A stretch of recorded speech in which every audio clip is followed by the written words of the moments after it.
Hello all. Effective public speaking இந்த program வந்து 2 days organise பண்ணியிருக்கோம். இது எல்லாருக்கும் தெரியும். நிறைய பேர் ரிஜிஸ்ட்ரேஷனுக்காக எனக்கு கால் பண்றீங்க. கால் பண்ணும்போது இல்ல பிரதர், எனக்கு அந்த டேட்டு கொஞ்சம் கஷ்டம், 2 நாள் நான் ஃபுல்லா அங்கே ஸ்பெண்ட் பண்ண முடியாது, இன்னும் நிறைய காரணங்கள் சொல்றீங்க, வீட்டில் ஆள்ல பார்த்துக்க, அந்த மாதிரி நிறைய காரணங்கள் சொல்றீங்க. இதுல வந்து நான் ஒரே ஒரு விஷயம் இதை வந்து உங்களுக்கு சொல்லணும்னு ஆசைப்படுறேன். என்னோட மென்டர் இது எனக்கு சொன்னாரு. என்னன்னா, நீங்க வந்து ஒரு விஷயம் அது எனக்கு நிறைய தேவைப்படுது, ஆனா எனக்கு அட்டன் பண்ண முடியலன்றதுக்காக நிறைய காரணம் சொல்றீங்க. ஆனா அந்த விஷயத்த நான் அட்டன் பண்ணேன்னா எனக்கு ஃபியூச்சர்ல அது ரொம்ப ஹெல்ப்ஃபுல்லா இருக்கும்னு எனக்கு நல்லா தெரியுது.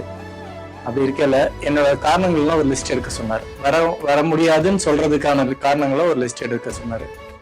இது எல்லாத்தையும் தாண்டி வரணுங்கிறதுக்காக உங்ககிட்ட ஒரு காரணம் கூட இல்லையா அப்படின்னு கேட்டாரு. அந்த மூமெண்ட் எனக்கு பெரிய ஐ ஓப்பனிங்கா இருந்துச்சு. நான் அது எல்லாத்தையும் மீறி நான் வரணும் அப்படின்னு காரணத்துக்காக நான் கண்டுபிடிச்சேன். அந்த காரணத்தினாலதான் எனக்கு ஒரு பெரிய பிரேக் த்ரூ கிடைச்சிது அந்த இடத்துல. ஸோ அது வரைக்கும் நான் இருந்த இடத்துல இருந்து அடுத்த ஸ்டேஜுக்கு போறதுக்கு அந்த பாயிண்ட் எனக்கு ரொம்ப பெரிய ஹெல்ப்ஃபுல்லா இருந்துச்சு. நீங்க வர முடியாதுன்னு சொல்ற 1000 காரணம் வேற, வர முடியும்ன்றதுக்காக ஒரு காரணம் இருக்கும். அது என்னன்னு ஃபைண்ட் அவுட் பண்ணுங்க. அது உங்களுக்கு ஹெல்ப் பண்ணும். ஃபியூச்சர்ல இருக்க போற எல்லா ஸ்டெப்புக்கும் முடியுங்கிறதுக்கு என்ன காரணம் அப்படின்னு யோசிங்க.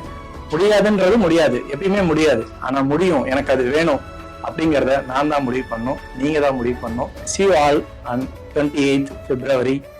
See you in the stage. Thank you.